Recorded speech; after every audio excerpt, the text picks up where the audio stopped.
naging emosyonal ang umano'y bagman ni VP Sara Duterte na si Ramil Madriaga sa pagharap niya sa impeachment hearing.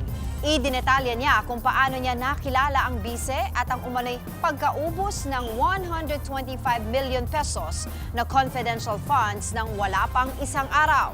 Sa frontline ng balitang yan, si Marian Enriquez. I'm just telling her, I cannot vote intelligently without her name on the ballot.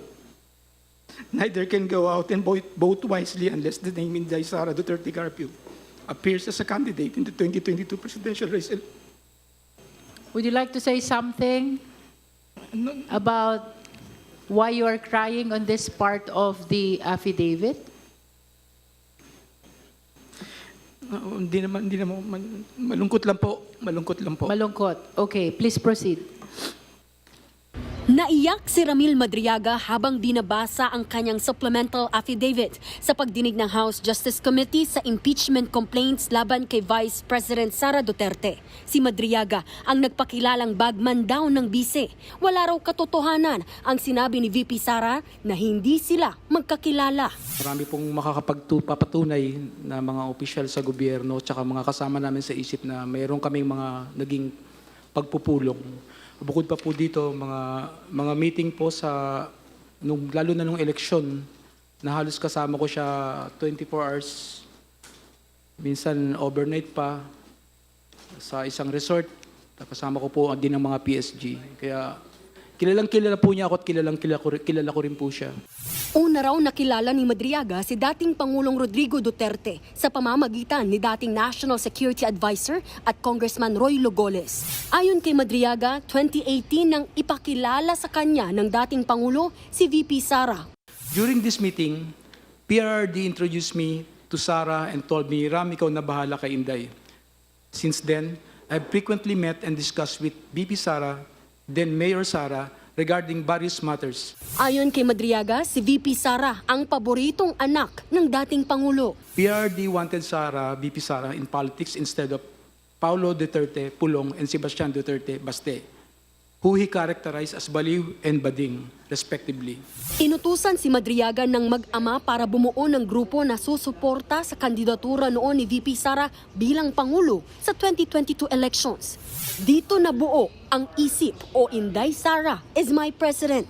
Bilang patunay, pinakita pa ni Madriaga sa kamera ang mga litrato ng grupo sa pag-iikot sa bansa. Sa isa sa mga online meeting, kita pa raw ang regalong painting ni Madriaga sa background ni VP Sara. May video rin kung saan may hawak na bandila si VP Sara at tinawag na Sir Ram si Madriaga. May pa-video greeting din daw si VP Sara noong birthday ni Madriaga. Happy birthday, Sir Ram. I wish you good health and happiness. Si Madriaga rin daw ang tumulong bumuo ng Vice Presidential Security and Protection Group o VPSPG. Dito niya inirekomenda si Colonel Dennis Nolasco at Colonel Raymond Dante Lachica. Nakatrabaho ni Madriaga ang dalawa sa umano'y paghahatid ng malalaking pera para sa iba't ibang mga tao base sa utos ni VP Sara. Pinapunta raw ni Nolasco si Madriaga sa DepEd Central Office. Dito niya nakita si Lachica at DepEd Special Disbursing Officer Gina Acosta.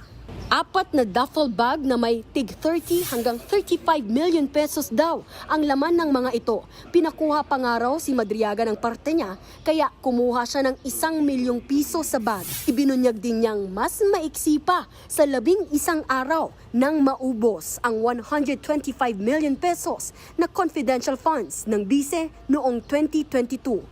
Previously and upon direct instruction sa PRD, Sara, I've also delivered money to Ombudsman Samuel Martires Rotoni Ryan, which I usually place inside an open trunk of a designated car. A few years later, I read from several media reports that 125 million OBP confidential funds in 2022 were reportedly utilized in just 11 days.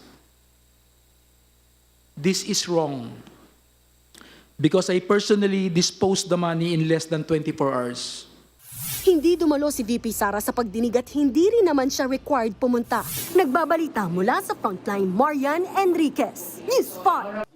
Mga kapatid, Angela Lagunsad Castro po para sa komprehensibo at makabuluhang balitaan at talakayan. Mag-follow at subscribe na sa social media pages ng News 5.